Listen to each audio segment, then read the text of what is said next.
Tributes are pouring in for former United Nations Chief Kofi Annan. The Nobel Peace Prize laureate passed away yesterday after a short illness. He was 80 years old.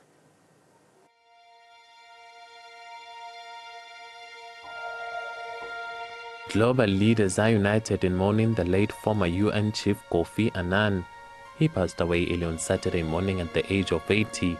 President Cyril Ramaphosa described him as a diplomat extraordinaire who advanced the African agenda while still at the United Nations. The ANC's Zizi Kodwa agrees and says Annan was an eminent and distinguished son of Africa. We've received the news with profound sadness on the passing of the great son of Africa, the former Secretary-General of the United Nations, who has played an immeasurable role in developing the South-to-South relations, particularly a great friend of the people of South Africa. The United Nations can never be the same after his tenure as a Secretary-General, and therefore he has made a measurable role as well to promote multilateralism, which meant that, among others, he promoted peace throughout the world. The ANC joins millions of people in the world on this important day, sad day, that we pray with the Annan family.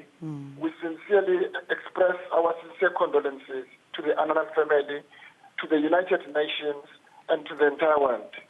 Should be remembered particularly by promoting multilateralism, making sure that we respect all the international bodies that are meant to promote peace. We must promote peace, we must promote humanity. We must make sure that we entrench democracy throughout the world. We must make sure that we deepen all our programs to uproot issues such as inequality. We must make sure that we deal with gender-based violence.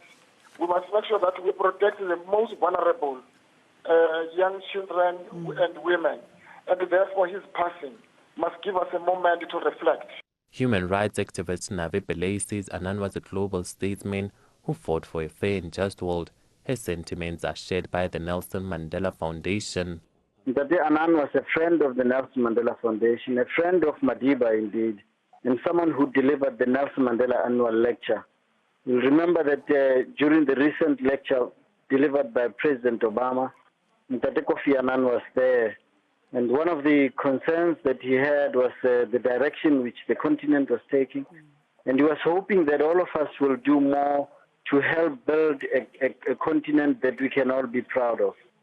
And for South Africa particularly, we should pause as a country and ask ourselves, what does this moment of the death of Tate Kofi Annan mean?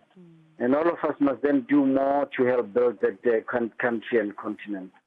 The African Diaspora Forum praises Annan as a man of conviction who spoke the truth to power.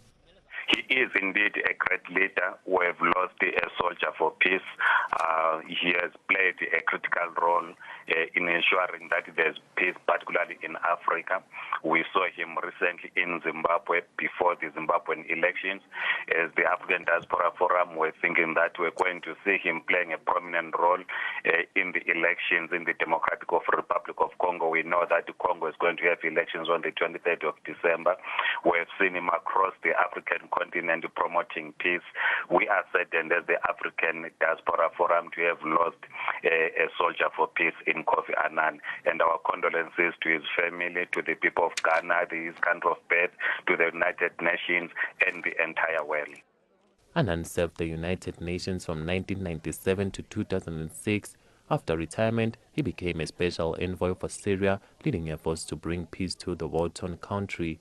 The African National Congress also joins the world to mourn the passing of Kofi Annan. It came as a shock. Kofi Annan was recently in the region.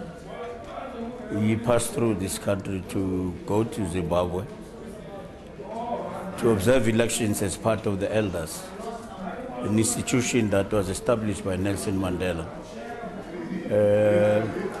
to try and help the people of Zimbabwe to manage a very difficult moment in this election given their past electoral history, which goes to indicate that even at its advanced age, and perhaps poor health as it has now emerged because of his passing, he still dedicated the last moments of his life to contribute towards a peaceful resolution of conflicts in Africa and conflict prevention, because that's the role that he was playing as part of the elders. As the African National Congress, we pass our condolences to the family, to the people of Ghana, but to the people of the entire continent, because he did not represent himself, he represented almost the entire continent. Ghana has declared a national week of mourning in honor of the Nobel Prize holder. Bureau Report, Afro World View.